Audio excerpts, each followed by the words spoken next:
Hari ini kami sudah melakukan pemeriksaan spesimen sebanyak 11.361 spesimen.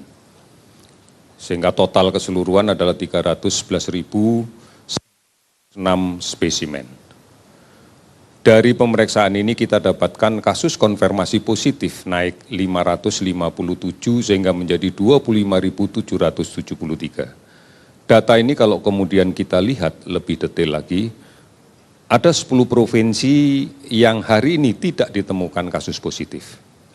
Namun kalau kita lihat ada 5 provinsi yang masih memiliki angka kasus positif yang cukup tinggi untuk ditemukan hari ini, di antaranya adalah Jawa Timur. Kalau kita bandingkan dengan data kemarin ada cenderung naik.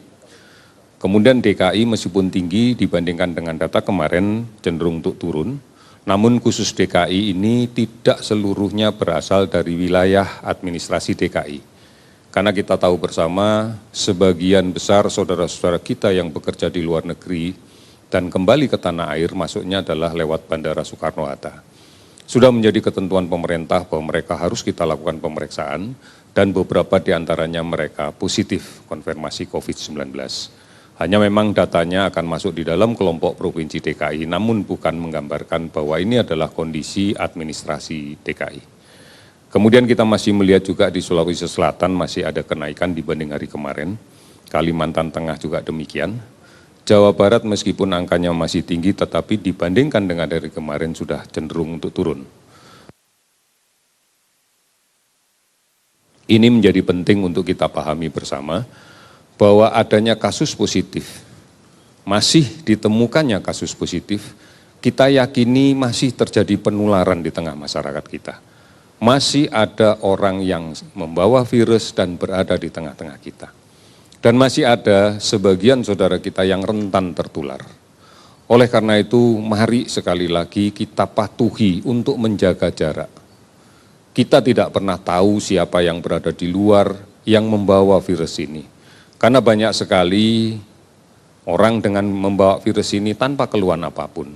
Atau dengan gejala yang kecil sekali sehingga mereka tidak merasa sakit. Oleh karena itu, jaga jarak. Kemudian gunakan masker. Hanya ini yang bisa melindungi kita dari droplet orang-orang di sekitar kita yang membawa virus.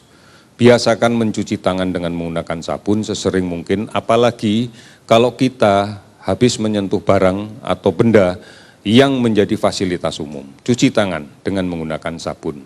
Air mengalir setidaknya dalam 20 detik. Kemudian perlu dipertimbangkan betul kalau akan memutuskan keluar rumah.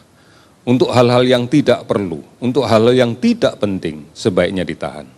Namun apabila terpaksa harus keluar rumah, maka perpendek waktu berada di luar rumah. Dan setelah kembali, ganti maskernya dengan masker yang baru, dan kalau pulang bekerja misalnya, segera ganti baju, mandi, bersihkan diri, baru kita bisa menyentuh keluarga kita.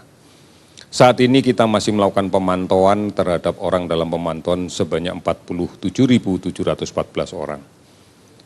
Pasien dalam pengawasan yang masih terus diawasi di seluruh Indonesia jumlah 12.832 orang.